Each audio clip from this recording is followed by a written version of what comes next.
Hi friends, நெஞ்சத்தை கில்லாதே சீரியலில் நாளை மற்றும் நாளை மறுநாளுக்கான எபிசோட் ப்ரோமோவில் என்ன நடக்க போகுதுன்னா, மது கௌதம் கிட்ட எங்கள் வீடு ரொம்ப சின்ன வீடு தான், நீங்கள் எல்லாரும் வந்தப்போ அங்கே உட்கார கூட இடம் இல்லாமல் போனது வாஸ்தவம் தான் சொல்ல, இப்போ எதுக்காக இதெல்லாம் பேசுகிறீங்கன்னு கௌதம் கேட்குறாரு. அந்த சின்ன வீட்டில் உங்கள் தங்கச்சி எப்படி வாழ போகிறான்னு நினச்சி நீங்கள் கவலைப்படுறது எனக்கு புரியுது. ஆனால் கல்யாணம் ஆயாச்சுன்னா ஒரு பொண்ணு புகுந்த வீட்டில் வாழ்கிறது தானே அவளுக்கும் அவள் வாழ போகிற வீட்டுக்கும் பெருமைன்னு சொல்ல, இப்போ எதுக்காக நீங்கள் இதெல்லாம் சொல்கிறீங்க? எதுவாக இருந்தாலும் சுற்றி வளைக்காமல் நேரடியாக விஷயத்த சொல்லுங்கன்னு கௌதம் கேட்குறாரு. அப்போ மது சகுந்தலா கொடுத்த அந்த கிஃப்ட் பாக்ஸை கௌதம் கிட்ட கொடுக்குறாங்க. கௌதம் ஓப்பன் பண்ணி பார்க்குறாரு. அதில் அந்த வீட்டோட சாவி இருக்குது. அப்புறமா கௌதம் சகுந்தலா கிட்ட போய், அம்மா, மாயாவும் ஜீவாவும் கல்யாணத்துக்கு அப்புறம் தனி குடித்தனம் போகிறதுக்காக நீங்கள் தனி வீடு வாங்கி கொடுத்துருக்கீங்களான்னு கேட்க, அதை கேட்டு எல்லாருமே ஷாக் ஆகுறாங்க. சபையில் வச்சு கேட்டதுனால சகுந்தலாவால் என்ன சொல்கிறதுக்குன்னு தெரியாமல் முழிச்சிட்டு நிற்கிறாங்க.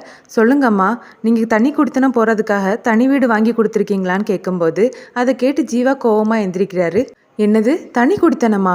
உங்கள் தங்கச்சியால் எங்கள் வீட்டிலலாம் வந்து வாழ முடியாதான்னு ஜீவா கேட்க, அப்படி இல்லை மாப்பிள்ள, உங்கள் வீடு சின்ன வீடு அதான் சகுந்தலா பேச வரும்போது, எங்கள் வீடு சின்ன வீடுன்னு உங்களுக்கு தெரியாதா? என்னை மாப்பிள்ளை பார்க்க வரும்போது நீங்கள் என்ன பண்ணிட்டு இருந்தீங்கன்னு கோவமாக ஜீவா கேட்க, இல்லை மாப்பிள்ள, அது வந்துன்னு சகுந்தலா பேச வராங்க. அதெல்லாம் விடுங்க, நானும் மாயாவும் தனி கொடுத்தனம் போகணும்னு நீங்கள் சொன்னது உண்மையா இல்லையான்னு ஜீவா கேட்க, சகுந்தலா என்ன சொல்கிறதுக்குன்னு தெரியாமல் முழிக்கிறாங்க. இதோட எபிசோட் ப்ரோமோ முடியுது.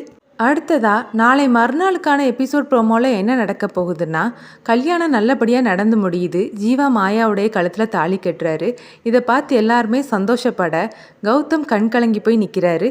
ஐயர் ஜீவாவையும் மாயாவையும் மாலை மாற்றிக்க சொல்கிறாரு. 2 பேரும் மாலை மாற்றிக்கிறாங்க. இதெல்லாம் பார்த்து கௌதம் ரொம்பவே எமோஷ்னலாக நிற்கிறாரு. அதை பார்த்து சந்தோஷ் வருத்தப்பட, இப்போ எதுக்காக நீ ஃபீல் பண்ணுறேன்னு அபர்ணா கேட்குறாங்க. எனக்கு கௌதமை பார்க்கும்போது ரொம்பவே கஷ்டமாக இருக்குதுன்னு சொல்கிறாரு. சரி விடு, அப்புறமா பார்த்துக்கலான்னு அபர்ணா சொல்கிறாங்க. சந்தோஷ் கௌதம் கிட்ட இப்போ எதுக்காக நீ இவ்வளோ எமோஷ்னல் ஆகிற நண்பான்னு கேட்க, அவர் எதுவுமே சொல்ல முடியாமல் நிற்கிறாரு. இதை கவனித்த மதுமிதா அவங்களோட மனசில் அடிக்கடி அவர் சொல்லுவார், மாயாவை நான் என் தங்கச்சியை பார்க்கல, என் மகளாக தான் பார்க்குறேன்னு. இப்போ தான் புரியுது, அவர் மாயாவை தன்னோட மகளாக தான் பார்க்குறாரு, அதனால தான் கண் கலங்கி போய் நிற்கிறாருன்னு மனசுக்குள்ளே நினைக்கிறாங்க. இதோட அந்த எபிசோட் ப்ரோமோ முடியுது.